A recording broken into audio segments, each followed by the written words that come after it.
Hello, everyone.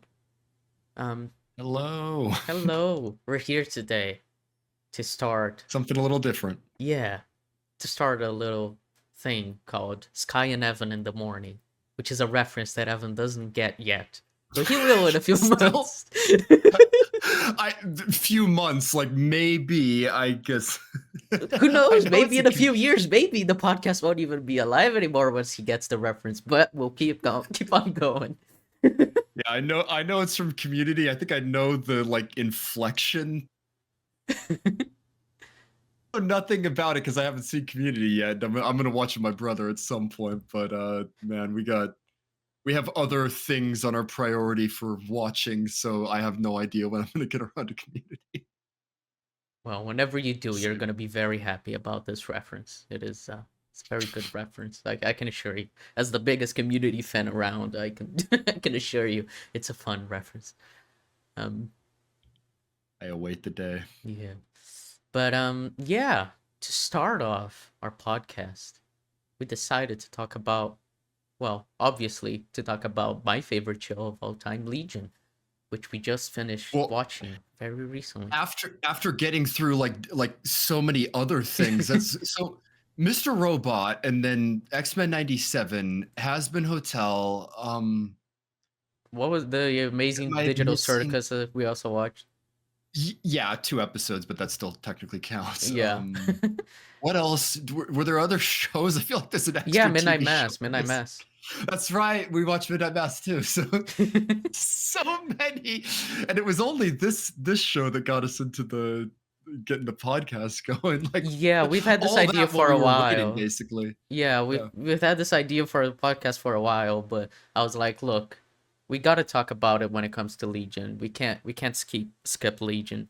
It's my little baby. Yeah, I adore it Yeah. too much to just move past it. Because the idea originally was, oh, let's talk about Mr. Robot, because we were close to finishing it, and then we did finish it, and we watched like 3 shows afterwards. So Yeah, let's just say we have no shortage of material to discuss. That's for sure. yeah, um, but yeah, today we're gonna talk about Legion, this FX show created by Noah Hawley, who's making the new Alien TV show, which I'm really excited about, actually. Um, And made Fargo, which got me. It's funny. I don't know if my older brother got into the show on his own because I remember finding out about Noah Hawley when I watched Fargo season mhm. one, and really good stuff. But I remember hearing about Legion, and my older brother became obsessed with the show when it first started coming out. And I remember I watched the first episode and I was like, like it, I liked it, but like the things I liked about Fargo weren't really present because, and we've talked about Yeah. this, like Fargo kind of changed when Noah Hawley started doing Legion, and I Hmm. feel like this is kind of what he likes to do. It's his vibe because Yeah. he strayed away from Fargo season one because I'm guessing that was like a specific idea and a specific story he had in his mind, but his style kind of came to him more in what Legion was going for. Yeah, I feel like he has this specific style that's very inspired um Kubrick principally, but also just Pink Floyd in general, but David Lynch and Fargo season one doesn't have really any of that. But then the show starts getting more and more like that. Like season two has only like the UFO as season two of Fargo, but then season three is like full out insane. Like Legion is like that season feels very Legion. I love how you say like his style, and like what's jumping to my mind is almost like fables. Like when you ask me like what's Noah Hawley's style, it's like a what is that line from John Hamm? It's a delusion, right? Like Hmm. a delusion is like an egg. Like Delusion that starts like whole any other story idea as an egg. as an egg. And like that whole storyline and that whole way of like telling a story that like is a metaphor for something else. Like he did that with the fable inside of Yeah. I mean, or the parable inside of Fargo season 1. That season was three of something inside of Fargo that. is fully just like metaphorical.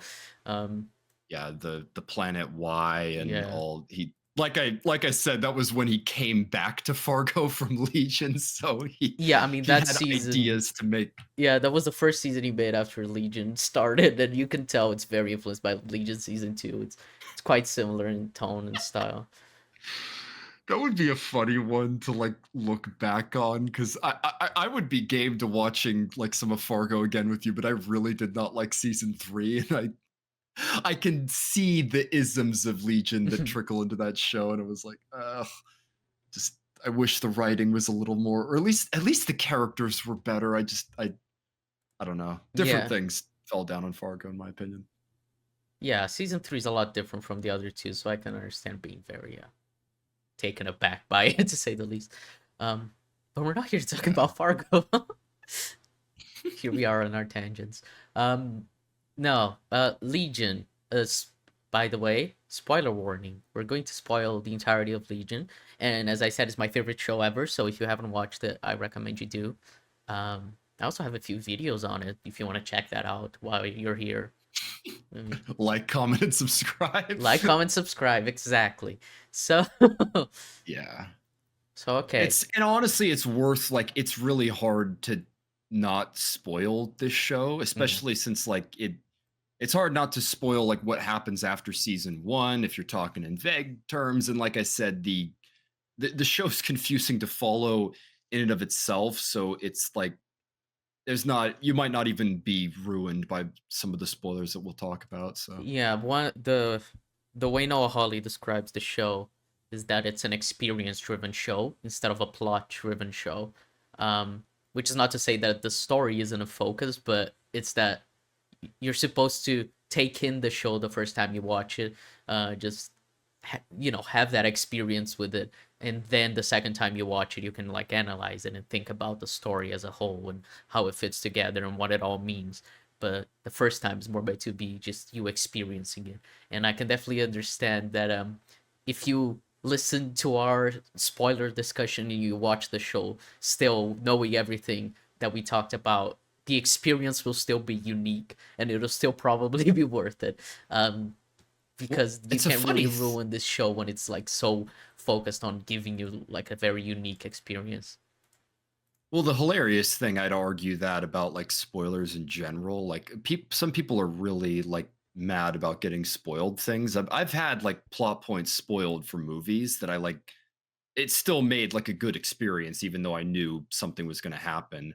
I mean, I accidentally started reading ahead in the Slough House books, and I found out that a character in a book I'm reading right now is going to die, and I'm like, oh, it was just one of those things that's like, well, that's a little unfortunate that now I'm going to read this book and I know the character's got like a target on their back, but it's like it's always about how the story is actually told and not like who you know is going to die or what you know is going to happen. So it's unlike the experience track. Like I feel like what I talked about with where you are and like even what's going on being ambiguous like that's probably by design with like what Noah Hawley wants to do. Hmm.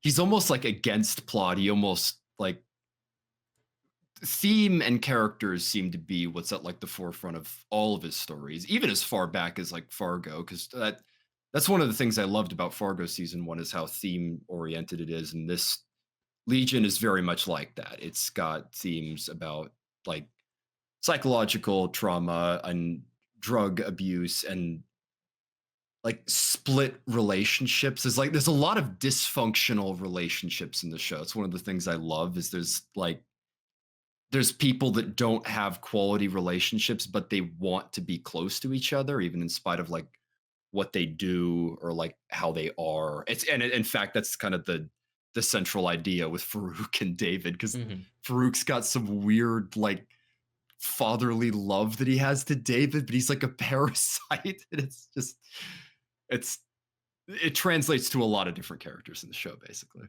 Yeah, I was actually interestingly thinking about that today because I think I told you about this TV show idea that I've had, and one of the ideas for me is that the two main characters will have a relationship that is like they love each other, but they're extremely unhealthy to each other. I'm like, wait, that's just basically Euphoria, Jules and rule. Yeah, But then I yeah. thought that's Legion as well. um, it's the David and Sid, like they love each other so much, but they're not healthy for each other. It's Yeah. People are theorizing that that might be the route they go in Joker Folie à Deux. I mhm. really hope they don't like cop out with some like hallucination all along. Like I don't think they will, but people were wondering if she might be the abuser, which I was like, that is interesting. But like, I feel like that's the better route because the movie's called Folie à Deux. Like, it probably will be something like that, where it's just a dysfunctional relationship, Yeah. even if like they seemingly love each other. So Well, yeah, it's like Sid and Sid and David, and I was also thinking Better Call Saul. Kim and Jimmy are also yeah, very yeah, much yeah. that. Just that idea of two people who love each other so much, but who bring each other so much pain, and it's kind of fascinating the ways all these shows kind of explore it. And I like the way, getting back to Legion, I like the way Legion does it from season one, from episode one, where they just kind of are filling a void in each other's lives, but they're not really like being there for each other. They just want to have Yeah. someone there, to be loved, but not really to love them back. It's the thing that happens a lot with David is Sid says I love you and then he doesn't say it back in episode 1. And it's kind of like show, huh? Like he's Yeah, only thinking of himself, like he wants to be loved, but he doesn't care to love other people because he doesn't understand it, I guess. yeah, like she needs to basically remind him. And it's not exactly like his fault that he doesn't understand it. Like he's confused about a lot of like how any of that works because he hasn't had like a positive experience with love. And it's what you said, like they basically just fill a void in each other just because it's better than not having the Yeah. void in there. And Well, yeah, it's and a bad it's way to like, get into a relationship, though.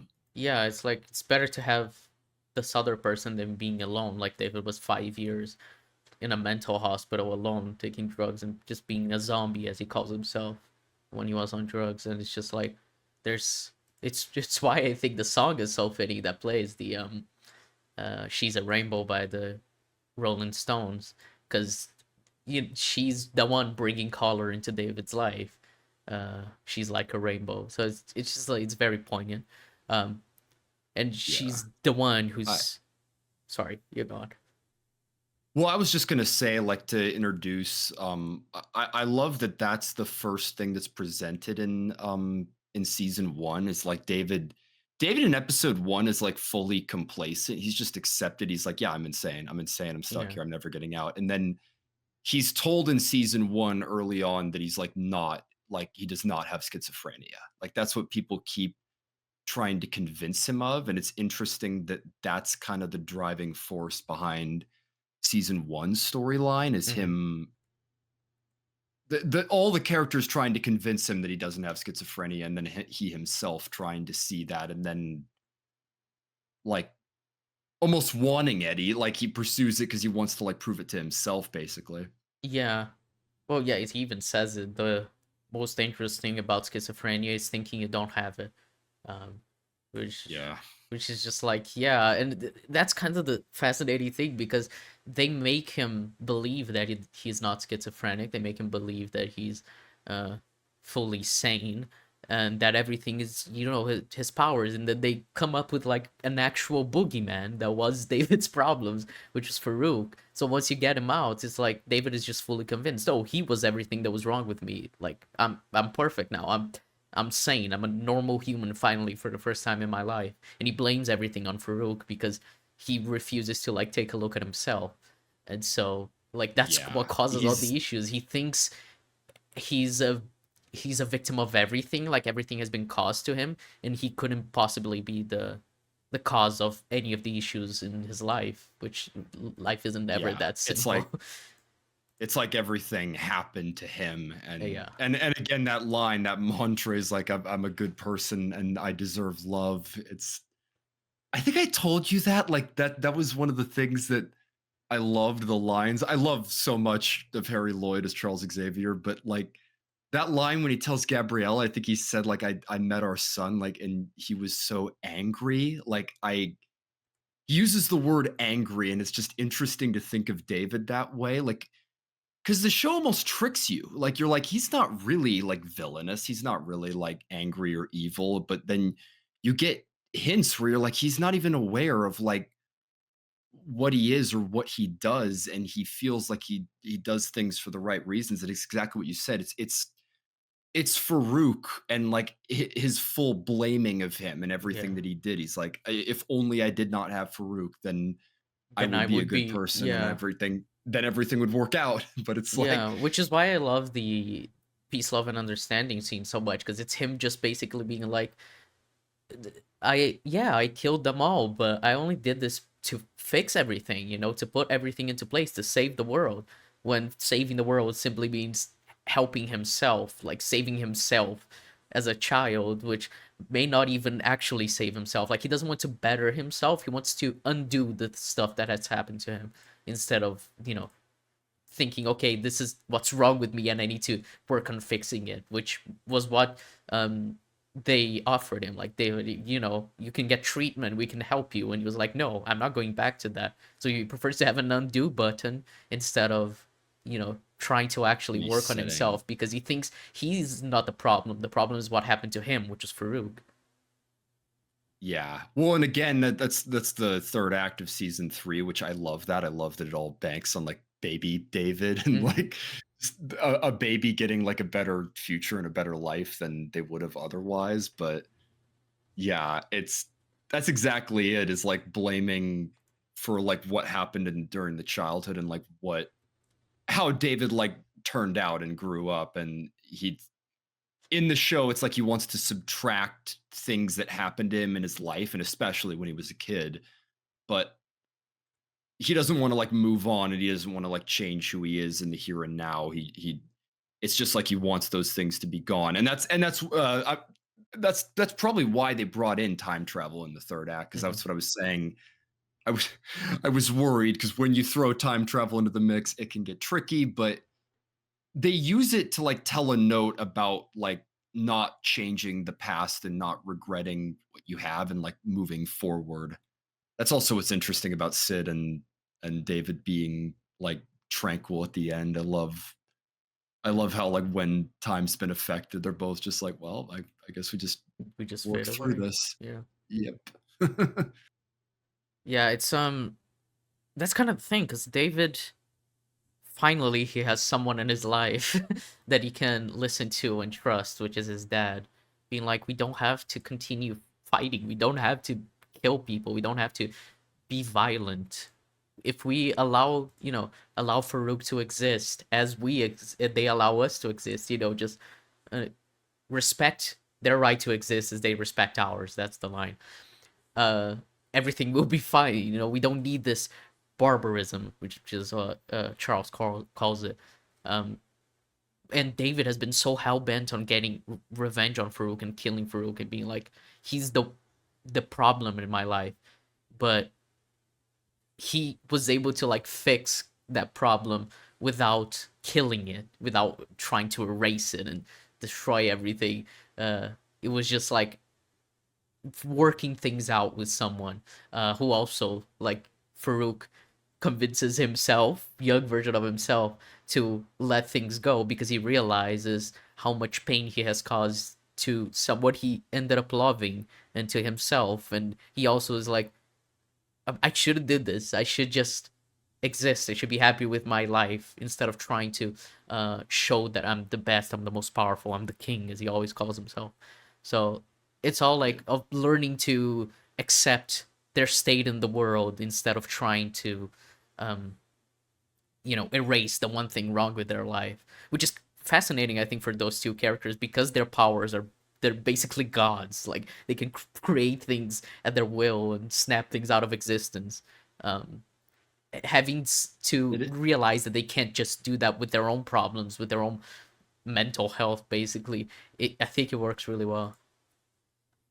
It's one of the interesting things. Like I'm probably just gonna do this forever because you love Legion, I love X-97. It's like the themes intersect, but it's an interesting thing that both shows have in common where you have like these insanely powerful characters, but their mental state almost like is a weakness to them. Because that's exactly the thing. Like you look up David Haller, like what's his powers? It's like the description that I always come across is power manifestation, and it's a good way to look at his powers because he basically like can create different powers like depending on different contexts. And in the comics, they do like dissociative identity disorder. They don't do that in the show, and I it's just a different interpretation. But like David and the Shadow King both have like crazy powers that like go beyond their own bodies and forms. They're like essentially cosmic beings, but it, their psychological state holds them back. It almost stops them from being as powerful as they could be in another person's hands. And I it's very interesting that the X-Men like X-Men stories like delve with characters like that have crazy powers, but they don't have like the mental aptitude to control them. Yeah, that's kind of what I really like about the X-Men in general, is that like their powers, their powers and how they work in relation to their minds is always like at the forefront, like how their powers affect their state of mind and how, just how their state of mind affects if they're a good person, they use their powers for good or for evil. Like it's why I like that Magneto is never like a full-on villain. And what I loved about X-Men 97 is that he's basically right about what he's saying. It is just like terrifying that he's right. Isn't the line that he says like don't prove me right or something? Don't make me let you do not make me let you down. That's the Don't make line. me let you down. That's the line. It's like he's a he's not a bad person. He's just not an idealist because the world doesn't let him be an idealist because of how much he's been beaten down.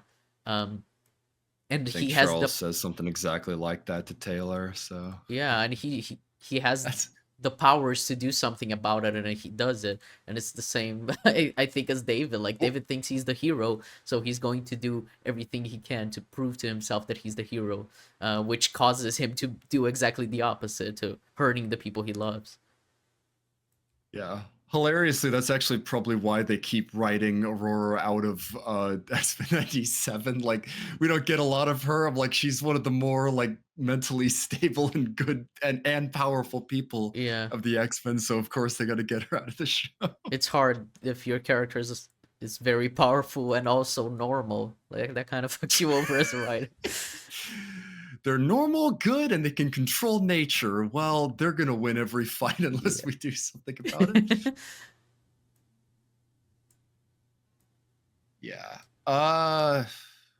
What specific like topics you want to talk Legion wise? Because we've gone macro. I'm interested to talk a little bit about season 2 and what they do there because that's one of the more divisive seasons. It's actually Yeah. probably my favorite, all things considered. I That has happened with a few people I've talked to where I've said, "Ooh, season 2, people don't like it," and they're like, "Oh, it's actually my favorite," um, yeah. which is a good sign. Well, I think how much you like season 2 is just dependent on how much you've been able to get of what the show has been laying down, and because it is a confusing show, I completely understand if you don't completely get what the show's doing. Um, but a lot of people have a problem well, with the idea of making David not be the hero basically of the story. When season 1 he was the hero, he was the main character, and there is this protagonist bias that everyone has. Like when you're watching something, you're usually rooting for the protagonist, which is why a lot of people like support Walter White and Breaking Bad until like season 5 when they're like, "Oh, now you've gone too far." When I think Vince Gilligan said like in season 1 when he doesn't accept the deal to pay for his cancer treatment, it's like the first time where you'd be like, okay, I can't support this guy anymore, which I think well, is yeah, fascinating. it's a funny conundrum with Breaking Bad because like there's so many people. It's exactly what you said of like, okay, when he like let Jane die, like maybe that was there, or Hmm. like maybe in season 4, I'm like, dude, back in season 1, there should have been red fucking flags. It Yeah. looked like you apparently just missed that. It's like, yeah. Which is kind of what I feel it's the same for David, and I feel like, like letting Jane die is basically the season 2 ending of Legion, where it's like, okay, you've gone too far. But throughout Yeah. the entire show, you saw some glimpses of it. Like, David has always been extremely hungry for power, and that was shown in season 1 for many times, and he had this very um unhealthy relationship with Sid. He was very codependent, and David was always kind of using that to Oh, get Sid on his side.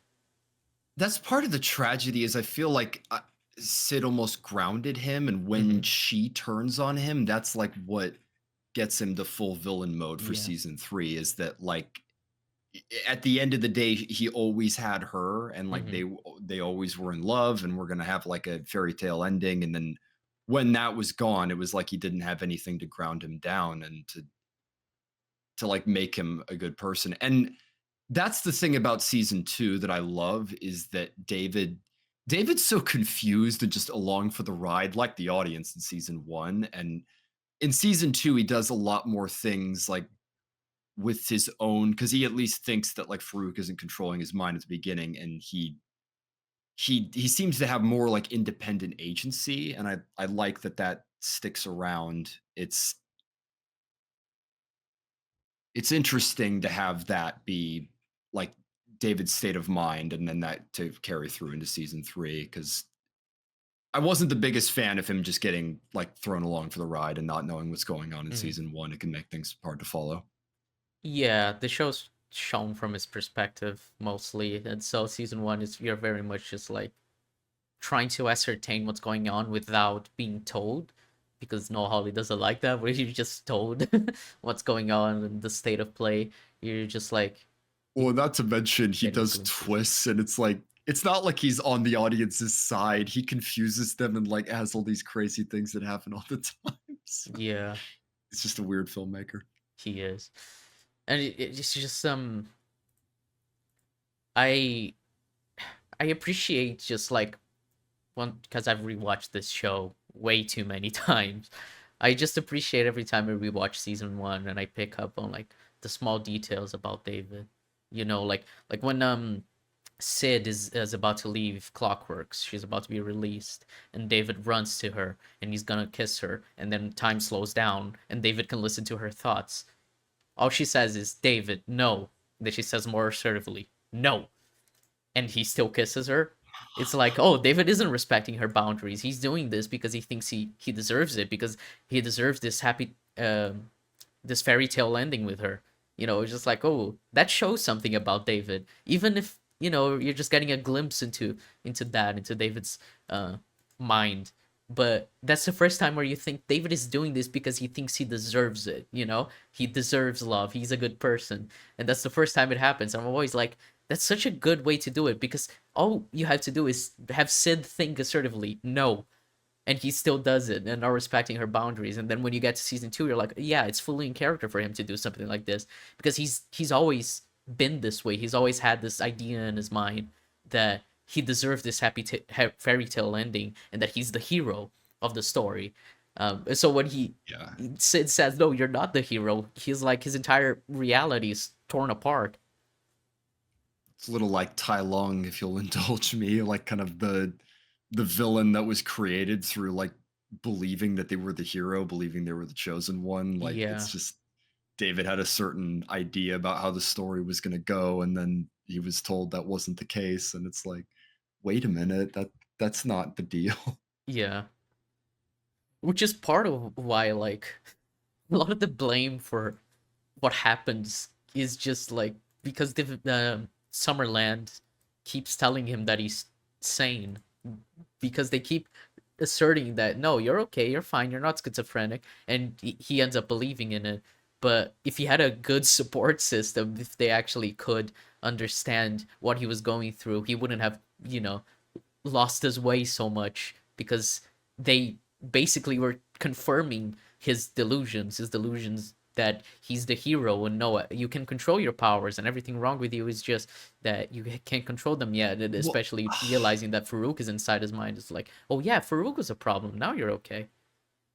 well, and that's the sad thing about it is I feel like all the lead cast of characters had good intentions with David, but like it's all it all has the wrong effect because that's Yeah, exactly it. Like they tell him he's not crazy, but that almost tells him that like, everything all the flawed parts of your character are like not your fault. Like nothing bad that you've done to people like is you, it's something else. And yeah, they meant well when they told him that he was not schizophrenic, and they yeah, meant well trying to like help him, but it kind of messes with his head. yeah. And it's interesting because it's what you said is basically what he says to Farouk at the end of season 2 when he goes to torture him. Well, Oliver, but he thinks it's Farouk. Um, where he's quoting what Sid said to him, that all the pain that we went through are our scars, that's our armor, and that's what makes us strong enough to save love, which is what we have to save if we're gonna save the world. And he thinks that like all that stuff, what you did to me, that's my armor, and now's my time to get revenge. So it's like he thinks that everything, all the wrong things he did in his life, he said, oh, the drugs I did, the people I hurt, all you did to me, Farouk, like that's my armor, and that's like him basically saying, oh yeah, everything wrong with me is your cause. You did this, and now I'm going to undo it all by killing you. When like he takes the wrong lesson from what Sid tells him about their pain being their armor. It's basically accepting that you've been hurt and that you've had a difficult life, but that those scars don't have to um, define who you are. But David does the opposite. They define who he is, and they define who he is based on this stuff. The all this stuff happened to me. It's not stuff that I did, which is what's so tragic about David. It's just like nothing, nothing that happened in my life was because I did it. It was because Farouk made me, or because of my powers, or because my dad abandoned me, and never because he could actually have potentially fucked up and done some bad things in his life, because that would mean he has to take accountability, and he fails to take accountability at every step of the way, which is why Lenny kills herself in front of him, just being like, look, no, I could have had a happy life and you took that away from me, and now you're not going to take any more. I'm done helping you. So It's a there's a really interesting like overarching theme in the show about regret, mhm, and that's something that I love about it is that like there's so much that David has to regret, but the thing about it is you can't blame what happened to you when you were a kid. You can't like blame something that happened as like turning you into a person because you can always change. You can yeah, always become a different person. You can always try to, change something that like maybe the deck was stacked against you when you were a kid, but it doesn't mean that like you can't rise above that somehow. And there's so many characters that make choices that are like that something happened to them when they were younger or something, or maybe they made a mistake that like put them in an asylum or something like that. But it's all about moving forward rather than, just regretting everything. And that's the thing with David. He blames past events for like yeah. making who he is, and he goes the victim route then rather than trying to be a better person or trying to solve what he had. Well, what you said is really interesting because you said, you make a mistake and that puts you in an asylum, but he blames his sister for getting put into the asylum. Like, oh, she tricked me. Yeah. She lied to me, said I was only gonna be there for a few weeks, and I was actually there for A 5 years. Yeah, Amy was an interesting presence. I was low key disappointed. It's supposed to be a devastating thing for David to know when she died, but it, she was really interesting early on because she filled in that role of trying to be the supportive friend Hmm. early on, and you can tell she really did have David's best intentions, but yeah, David blames her because in his eyes, that was what that was. It was like deception when Yeah. she just wanted to help. Which is again just like it's such a hard thing. Imagine your sibling it tries to kill himself and he has schizophrenia. Like, what do? You put him in an asylum by any means so they don't hurt themselves anymore. But David just blames her. He's like, "No, you did this to me." It's it's so tragic. Didn't take the And it's right like, lessons. yeah, and it's what I love about that Amy episode is how David blames his sister while he's thinking about all the different outcomes of all the ways his life could have gone differently. Um, Yeah, that was one of my favorite episodes actually. Like I joked about the Buzz Lightyear meme with all the different episodes and scenes that you loved, but my God, like that entire episode and how they laid that out, how it was like alternative versions of David's life that like what he could have how he might have come out mhm. differently if like X, Y, and Z had happened, but in like damn near all of them, Amy gets like the short end of the stick, and it's crazy to just see that in the one that we actually got, she was trying to help him and support him, but he just couldn't see it. And in the rest of them, she just gets treated like shit anyway. It's a funny thing. It's I loved the structure of that episode working in harmony with the theme. Like Noah Hawley doesn't always do that, like at least in the smoothest of ways. But that I was just like, dude, this is so perfect how this Yeah, is all put together. yeah, I love it. Just you said about regret. That entire episode is regret. It's David thinking, how differently could my life have gone if just one thing was different. If I decided not to Well, stop taking my meds, if I decided to just to if I could use my powers and Farouk helped me become like the richest man in the world, like, well, all that could have happened instead of my sister dying, instead of me being put in an asylum. It's like, what could have been. well, and the funny thing is that in all of them, he isn't happy. Like No, he has different like even in the one where he's like the most powerful person in the world, of like you can tell he doesn't have friends, he doesn't have people that like love I him. mean, it's He his. just made it to Amy the asks top. him why he keeps the assistant with him, and he says she resents me. I like that. That's his reason for keeping her around. It's like, yeah, he's not happy. He looks extremely miserable. But then there's a moment where he looks in the mirror and we see Farouk in the mirror looking back at him. It's just that feeling of power, of being the most powerful man in the world. It's what he wants, but it doesn't fulfill him. In the other lives, there's not a single one where he's actually happy and fulfilled. It's just these are the different ways where it could have gone instead of the way it actually did. But they're all unhappy because David can't really see himself having a happy life, which is what's Yeah, I and always thought was really sad about him. That he says in season one so much that he's sick and so therefore he can't have a good life and wife and kids and everything.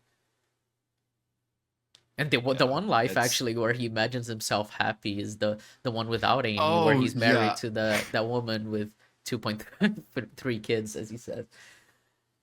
that was a really funny like alternative. It's just so funny to see David in all of that, just like waking up and the kids hugging him awake Yeah. out of bed. It's like, I gotcha. think that was just like him thinking, if what if I was sane, or like that's Yeah, the what if one I real. was normal? Like, Yeah, what if but it's just the that's classic what like nuclear family like idea. yeah, I mean that's exactly what he says. It's a crackhead. David is like, I could have a wife and 2.3 kids, and then we cut into that universe. It's just like I could be normal, or I could be what I am. Like I could be this crackhead, and I could be billionaire, and I could be just an old man being taken care of by my sister. Just having to eat soup all for every meal because I can't chew anything.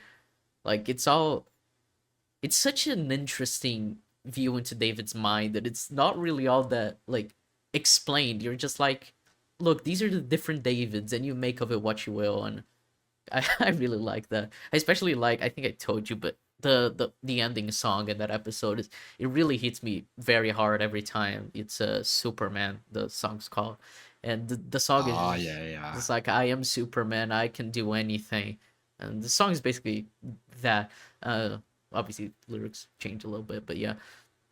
And it's just, I think of this idea of David thinking he's so powerful that he can do anything, but he can't undo the things that have caused him so much pain in his life, like his sister dying, or even going back further, his sister putting him in an asylum, which he thinks is like the cause of everything, or maybe Farouk inhabiting his body, which is like the main thing that destroyed his life. Like, he's a, he's Superman. He has insane amounts of power, but he can't just fix things like that. Like, life is more complicated than just you snap your fingers and you fix stuff.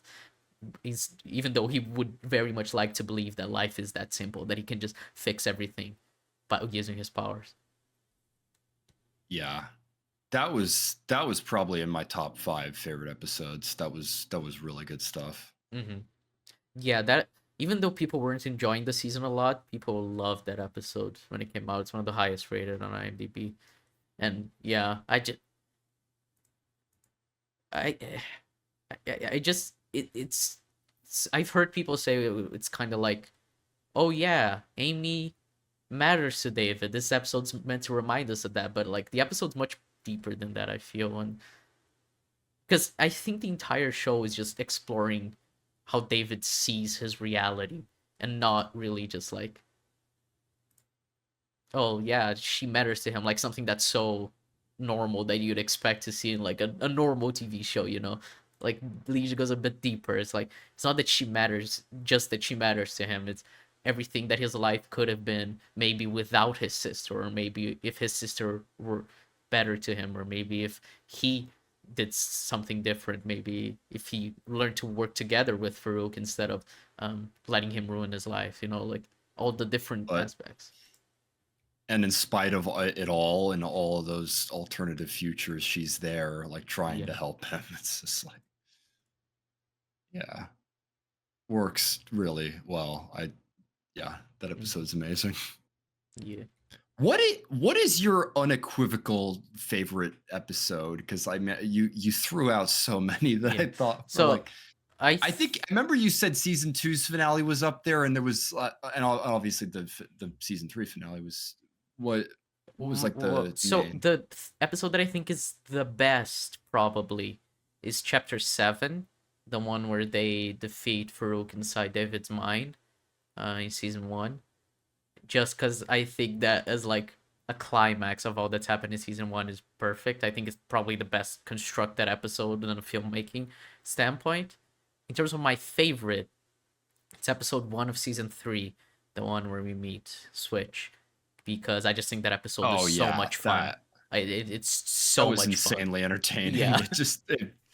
That was a really good, like, welcome to season 3. This Yeah. is different pace, different tone. It's very different feeling for the show. Yeah. It introduces that The that hallway.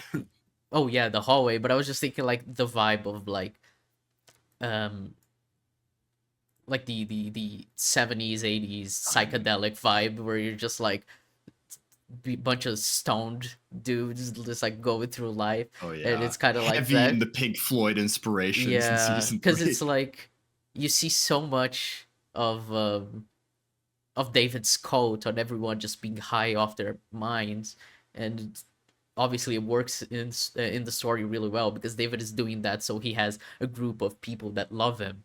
You know, that's why he built this cult, is because he thinks he deserves love. Therefore, he found a bunch of people that will give him that love unconditionally. Yeah, Um, just pour love onto him. Exactly. yeah, which It's funny just a just bunch how of much girls with that daddy makes issues. Yeah, sense. I remember laughing at that. I'm like, they're actually doing that. He yeah, just he became a Manson cult leader. yeah. It's like, oh my god. But it works really well. It's not just like stupid. It's like, oh yeah, cult. Yeah. It works really well with the story. Like, what David has become, just this person who thinks he deserves love and no one's willing to give it to him. So he just finds a bunch of girls with daddy issues that can give him the love that he What craves, and by drugging them as well.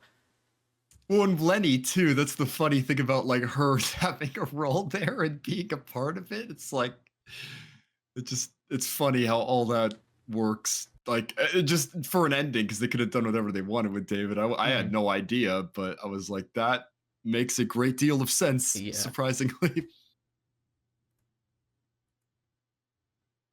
Yeah, I really like the route they go with David in season 3 because after what he did to Sid, um, and him believing that he didn't do anything wrong, you kind of have to like, okay, is he gonna be the villain or just like antagonist or what? And he was the antagonist, but he wasn't really the villain. I think I mentioned it to you when we before we started season 3. You were like, is David the villain now? It's like, not really.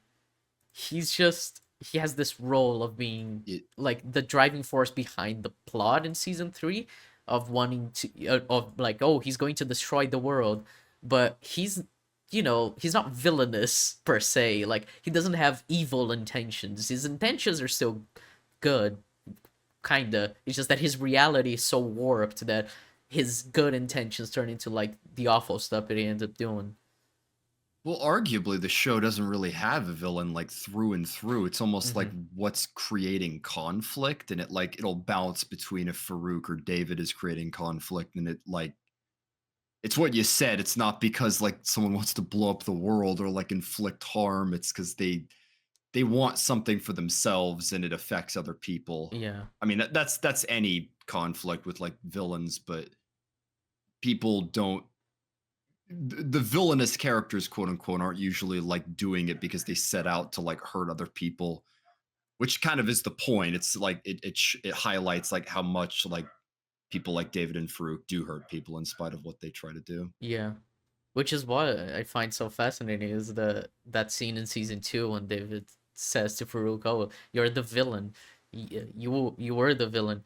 And it's like villain. That word. Do you know what it means? It just talks about the etymology of the word and just being like, "Look, all I wanted to do was survive, and I got into your body because that was the only way I could survive. And so if the choice between life and death, I choose life." Uh, Obviously, he ended up causing David a lot of hurt because of that, but you know, you can kind of understand, like, yeah, The actor that plays Farouk is good at that, isn't he? Good at like, you know, seeming very open and like, friendly and while like also seeming extremely how could this sly guy and wrong at it? manipulative. Exactly. He's like such a fox like characters. Yeah, Yeah, that actor, what's Navid their name? Negaban. Yeah. Navid Amazing Negaban. stuff. In my opinion, best actor in the show. He's really, really good. Um,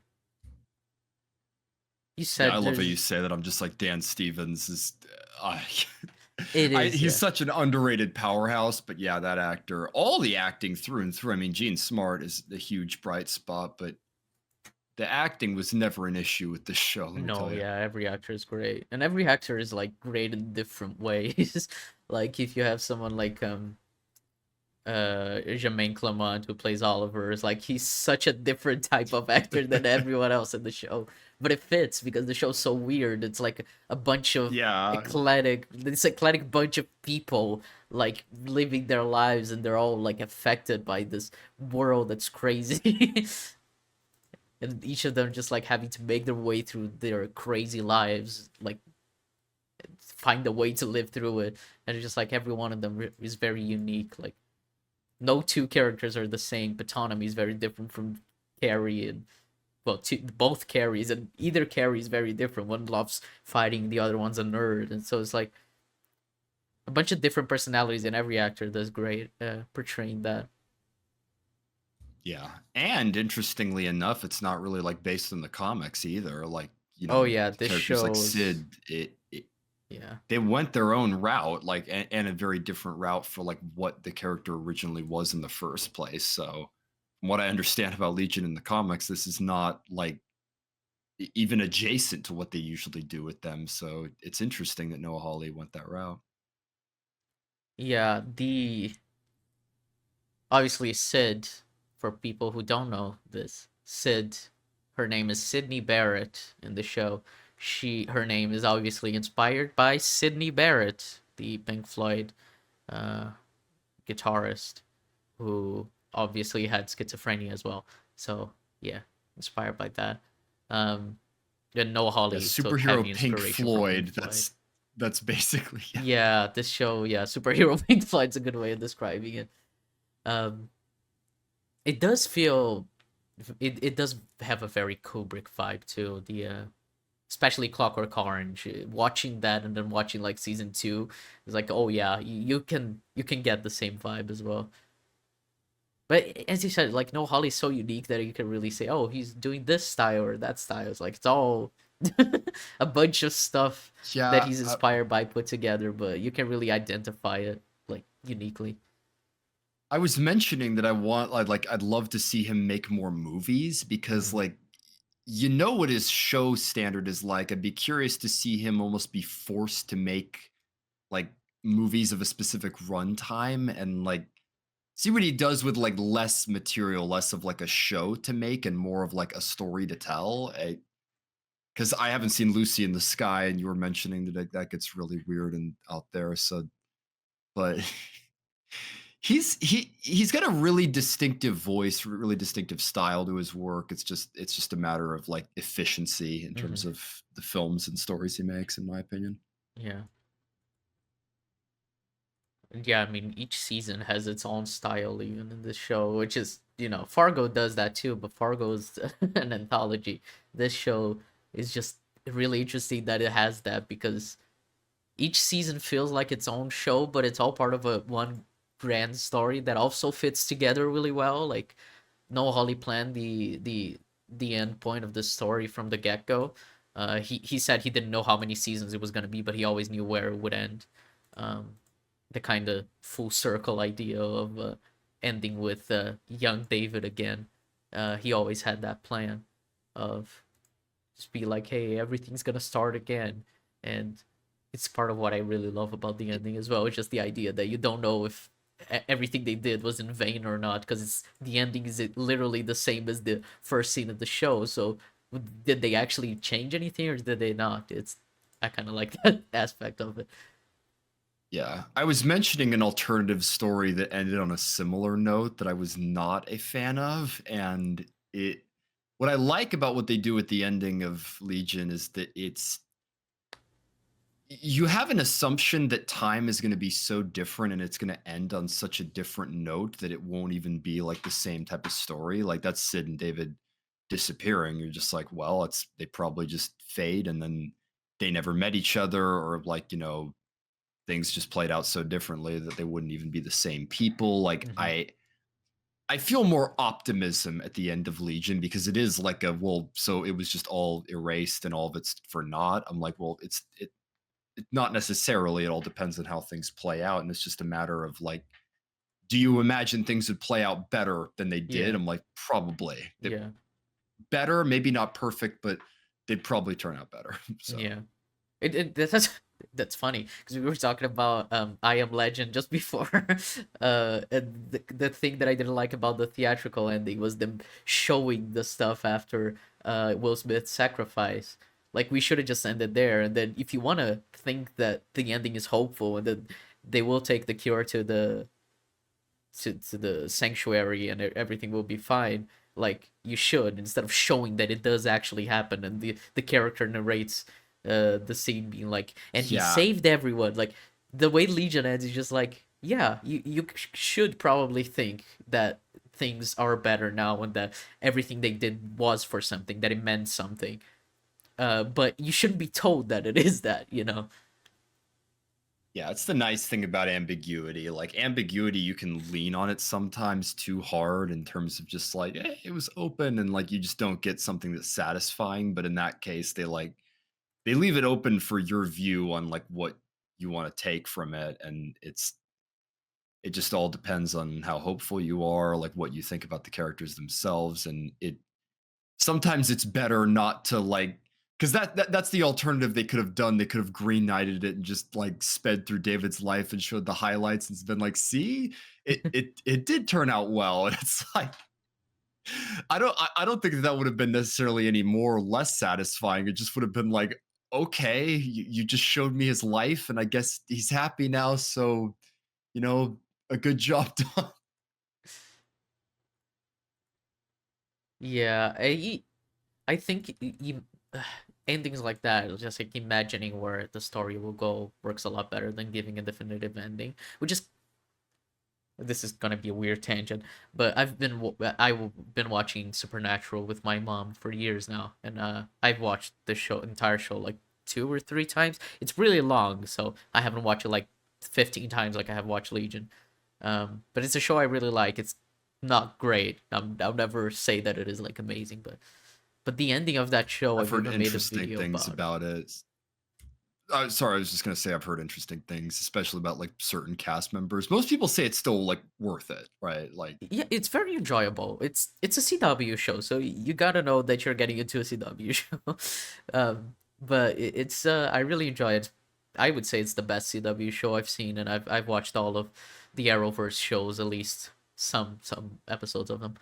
Um, but the ending of that show, it's like they try to give a definitive ending, like, okay, this is where the story ends, when the entire show should have ended on like, no, things go on after this. Like, this is the ending of the story we've been following, but these characters are still going to continue doing their thing, which is why I always find that the this episode before the finale of Supernatural should have been the actual finale, because it ends on a note of like, hell yeah, we defeated the biggest evil we've faced yet, and now we're gonna keep going. We're gonna keep fighting monsters because that's what we do. But the last episode, everyone, I don't know if you care about this spoiler, but everyone dies. Um, it's just, oh, the end, because the ending is one of the brothers die during a hunt, and then the other retires and he dies of old age, and that's it. They're in heaven, and that's it. And it's just kind of like, but the entire thing with these characters was that they kept fighting and they never stopped. And I mean, one of them retire, one of them die in a random hunt when they've been fighting for 15 years and they've literally fought God, you know? It's so stupid.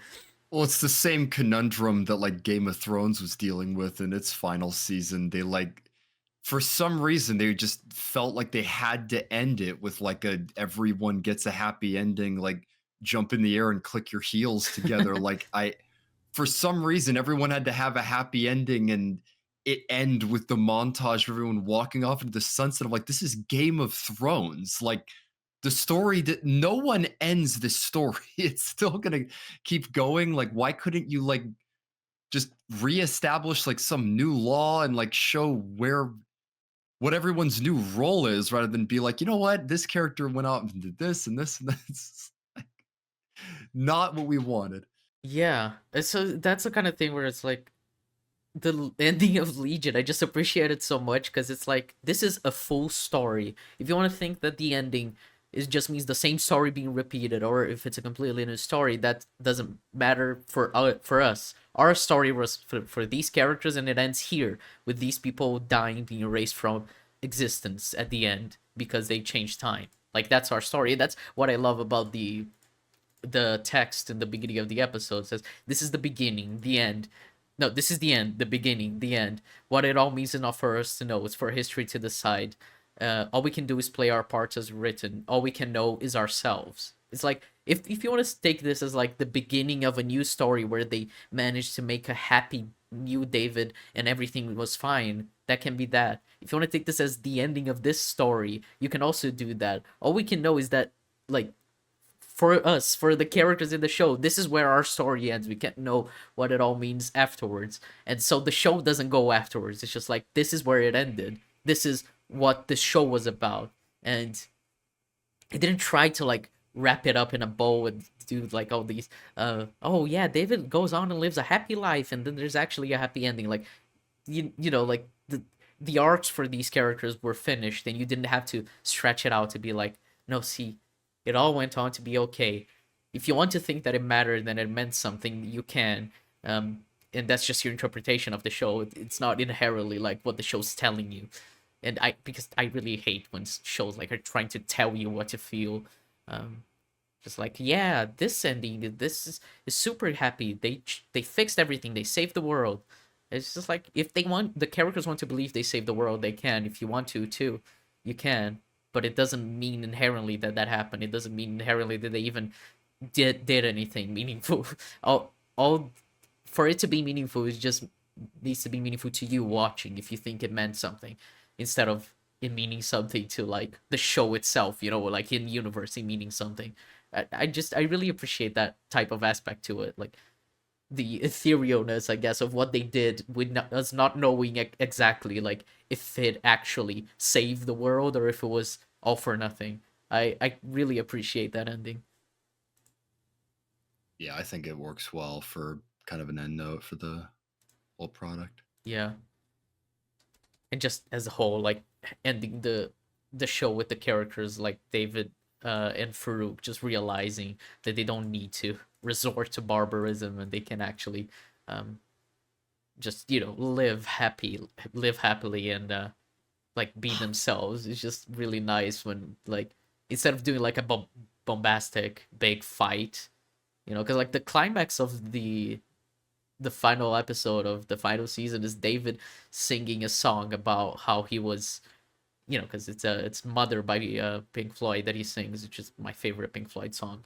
And it's a song about like an abusive relationship between a guy and his mom, a boy and his mom, and uh, you kind of interpret it as like, is the mom in question Farouk?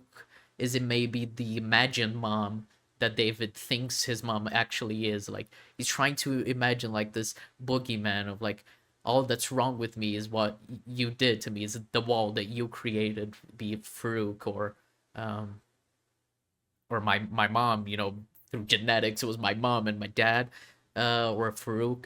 It wasn't anything that was actually me.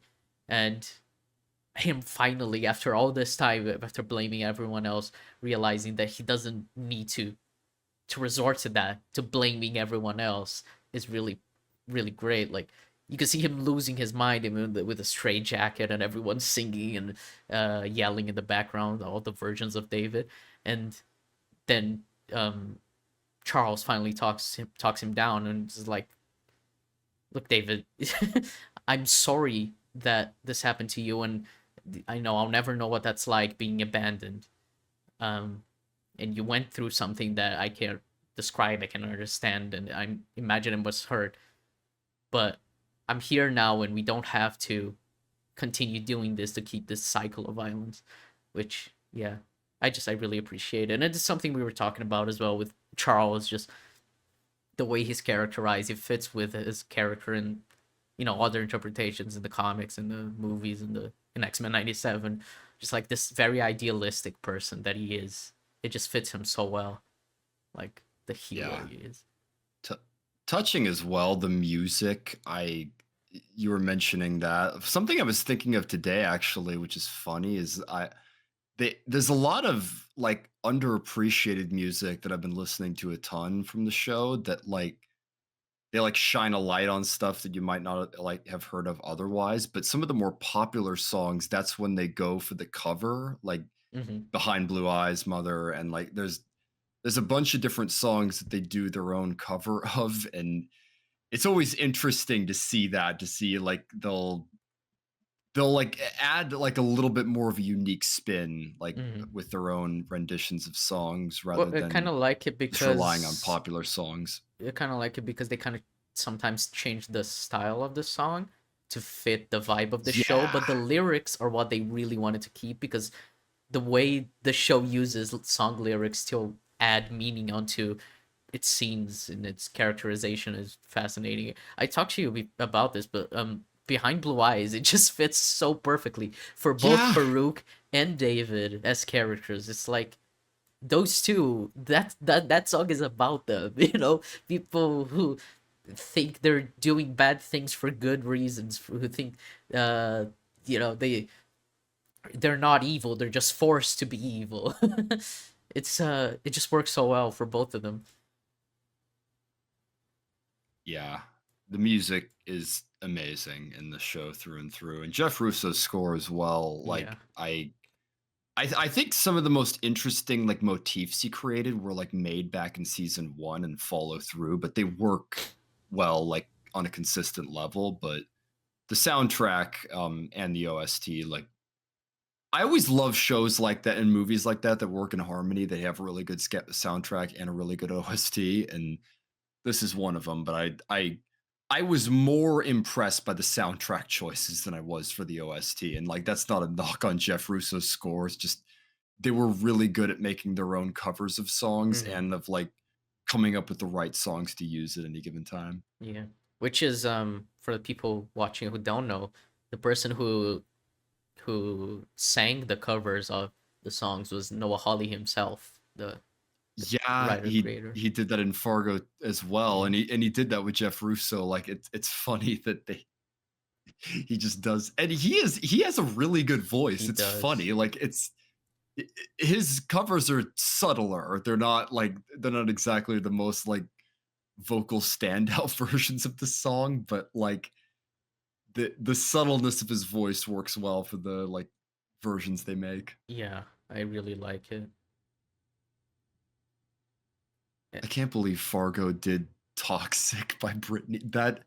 That is so funny to me. I listened to it. I'm like, this is actually really good. It is actually really good. Noah Hawley's a little bit crazy. It's great.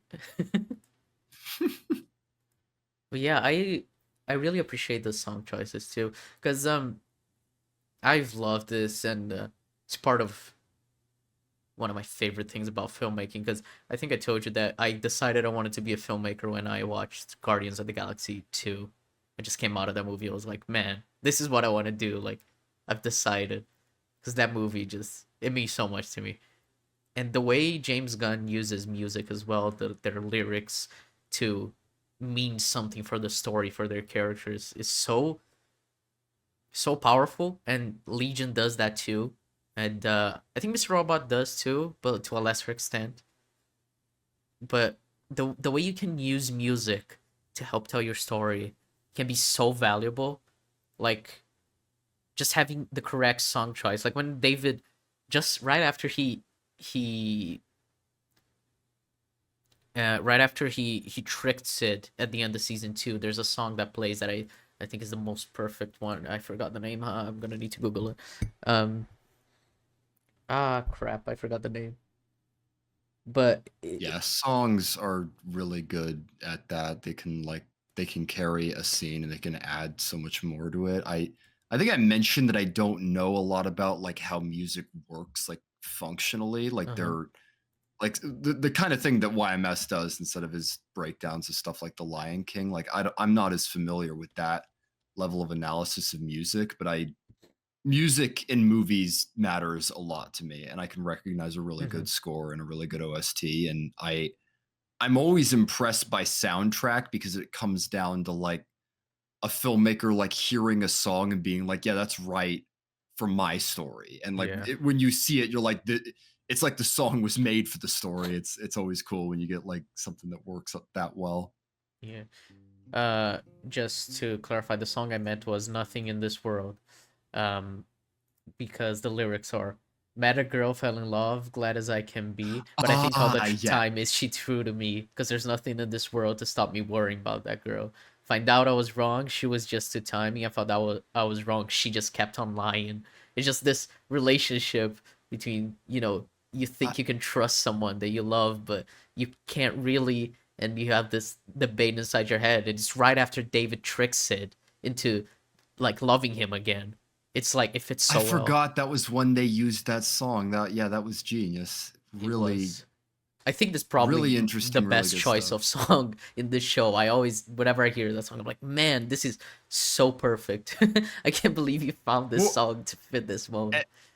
and the tone as well, like how happy-go-lucky, met a girl, Fell fell in in love, love, glad glad as as I I can can be. It's be. like just that like happy-go-lucky, like laid back nature of it. It's just it's like a casual love song. It's funny for that to be used. That's Yeah, what I was talking about. Like the when you find the perfect tone as a filmmaker, it's awesome. yeah, and yeah, I just think every song choice on the show is good. I really like every song they use, but that one's probably my favorite. Um, And yeah, the soundtrack's stacked. Like they there's a lot of rock, different types of rock. There's The Who, which is very classic rock. Uh, then there's Rolling Stones. There's Pink Floyd. There's uh, Velvet Underground, Jane's Addiction, Radiohead. There's a few famous songs, but mostly like from bands I never even heard of before, and they all really fit really well.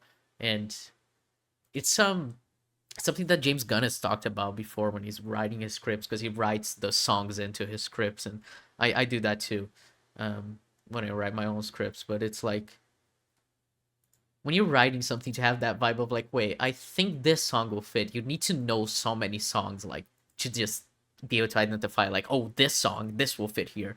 And I think it's especially impressive when James Gunn does it because it's period specific, because for the first Guardians it's only 70s 80s songs because of the period when Peter was taken from Earth, and then in the second one it's the same because his mom gifted him the other tape, and then the third one is all from his not iPod, it's like Zumo, I forgot the name of the thing. I think Zune is what it is. Zune, yeah, Zune. Yeah, so it's like early 2000s mostly. So it's like very period specific, which I always find impressive. Like you have to find the right songs that fit the vibe of the movie and tell the story the way you want to tell, specifically from a certain era. Like I find that so impressive. Yeah. James Gunn and Martin Scorsese are like two directors that like that's like a consistent thing for them, like time period Mhm. appropriate music and just really interesting soundtrack choices in general. So Yeah. yeah. Which is actually interesting because you said time period appropriate. I just remember Django Unchained, where Tarantino uses very anachronistic music, and it fits really well. But yeah, he. Yeah, there's something to be said for that. I always find it funny. I'm still waiting for like a medieval Django Unchained because I'm like I love when stories do that. They like break like their genre even just with like aesthetic choices that like don't match the time period, but it just works. Like that's I love when filmmakers do that. It's Yeah. amazing. Which actually, funnily enough, brings us back to Legion, because I do find it really interesting the way this show, we were talking about this before we started recording, but the way the show kind of exists outside of time, it's fascinating. Yeah. It's like it exists outside of time and outside of space. It just exists basically. Well, and you were mentioning that season 3 is like colored by like a Pink Floyd like vibe, Mhm. but the show in general, like I mean, you're led to believe it takes place around when the show started in like 2016 or 17, and that's kind of the time it feels most of the time. But a lot of the rest of the time, it doesn't feel like you're in any given year or time or anywhere. Or It's just space, yeah. a thing. It's Noah Because Hawley. either like, are we in America? Are we in somewhere else? Is this even our world? It's so, because they never specify anything about the geography of the show, and they never specify the time. The closest we get is in season 3, and we talked about it, but the show is basically set in the 90s, and especially if we take it if we think about the Second World War, which is when Charles meets Gabrielle at the end of the Second World War, and so to think David being 30 years old, they stayed around for a few years. Yeah, it'd be like 90s. Um, but like it doesn't feel like the 90s. It doesn't feel like any time. Like it has this retro futuristic vibe where it just feels like you mentioned that I like it as well, is the screens in season 1 that Division 3 uses. They're just like sheets that show stuff on it, like Yeah, a it's like computer paper. screen. Just Yeah. the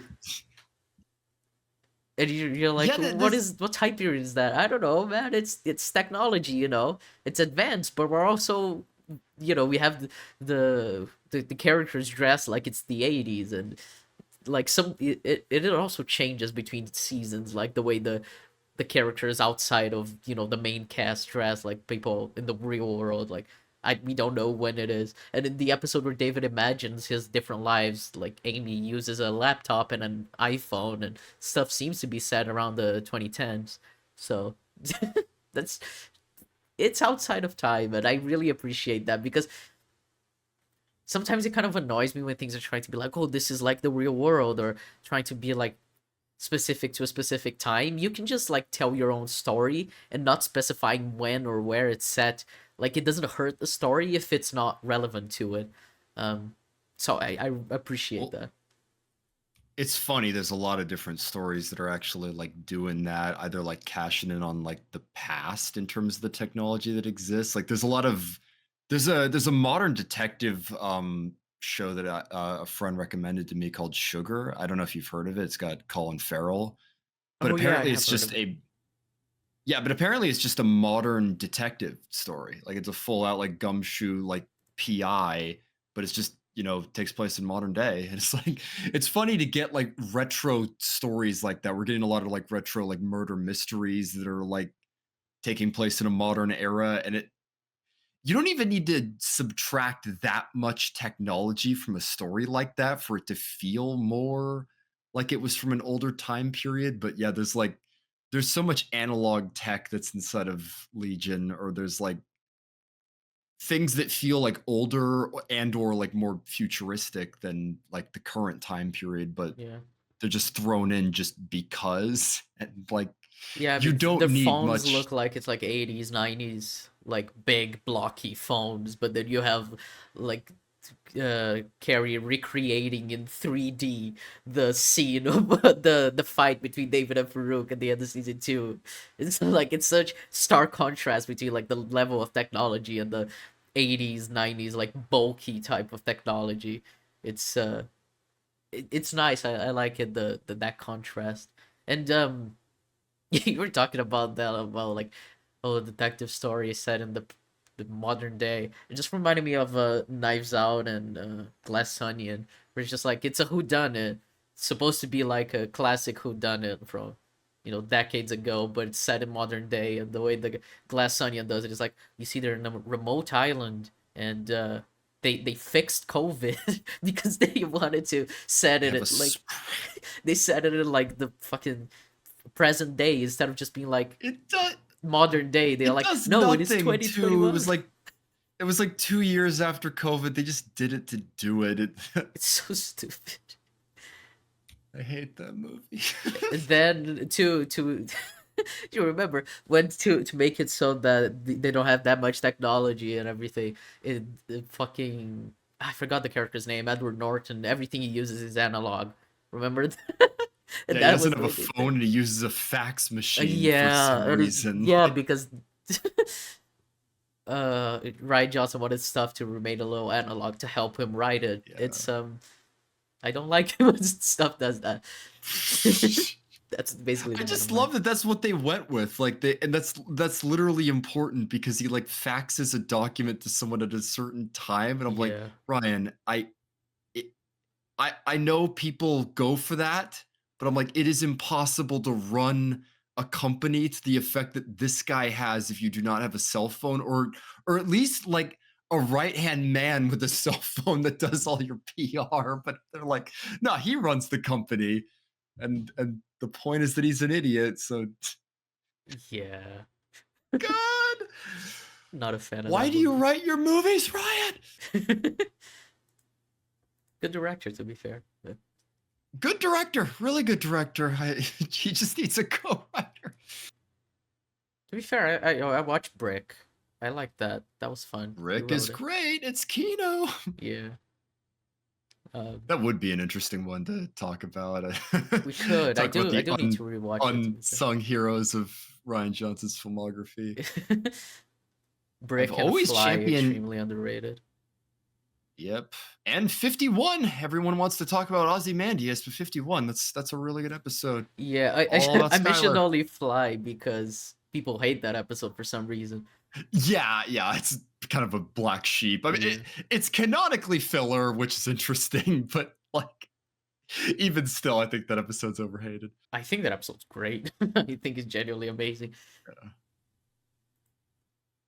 Pretty much again, the joke of it, like it when you're canon filler, I'm like, yeah, it's pretty peak for that. Like, Yeah. that episode only exists because they couldn't afford to make it any better, so they had to make it a bottle episode, and they needed it for the episode count. So I'm like, that's what we got. I'm like, you did really Yeah, good. I'm very happy with us getting that. Speaking of famous directors that directed TV shows, Daniel Kwan directed an episode Ah, of Legion. I tied it back to Legion. I'm yeah. so proud of myself. And, Yeah, and Andrew Stanton as well, Andrew for Stanton. Yeah, for the first episode of season 3, if I'm not mistaken. yeah, and Which Daniel those Kwan was were episode some of the 4. standouts. Yeah, those were actually the standouts of that episode, or of that season, or some of Yeah, them anyway. yeah. This episodes they directed were probably the most fun episodes. One was the war with the time demons, the one that Daniel Kwan directed. And as I said, my favorite episode of the show is episode 1 of season 3, uh, which it's just a ton of fun. It's really really well directed. Um, it is Yeah, but the entire cast, the entire cast behind the show, like everyone behind the scenes that worked on it was just phenomenal. Like I love every aspect of it. There's so many talented people and that he brought along to Fargo, or that he brought along from Fargo that just make this show so special. Like Dana Gonzalez, he's a director of photography.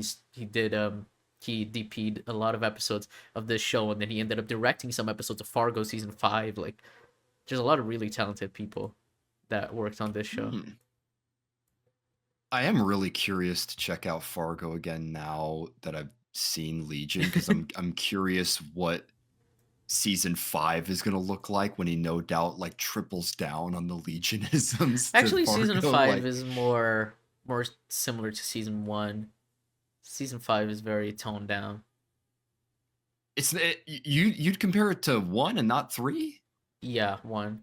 Season 5 Really? is, yeah. Huh.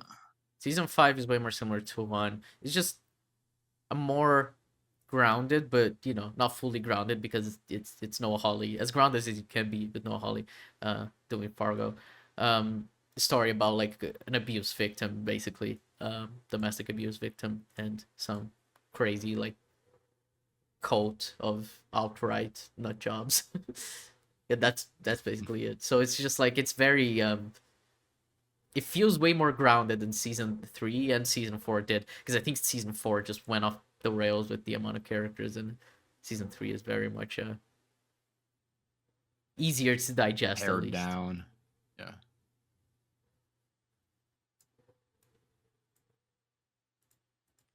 Interesting.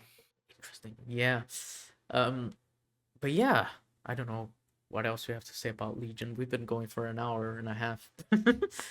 We have been. And talking in generalities, I was kind of mentioning like the we might be wise to tackle shows like season by season if we want to like do this as a format. It's a little tricky, like trying to keep this digestible when talking about the macros of a show like this. But yeah, I think we've gone through most of the stuff we liked. So Mhm. Yeah, and I didn't ramble on too much, because there's always the problem that I will talk way too much about my favorite TV show. So I I'm think, with it too of us going around on tangents. I feel like it's part of the fun that we can have here. So yeah. Um. All right. Well, the idea now, folks, is that one of us recommends a movie for the other and you people watching to watch before our next episode, and then we can have a discussion about it next episode. hooray. Yeah, and we talked about it, Evan, and you seem to have a recommendation. Well, I had one that was in my mind that was for a very specific reason, and then I had an obvious choice. So I'll go with the obvious choice because I really want to talk about this movie. It's going to be Godzilla minus one. All right.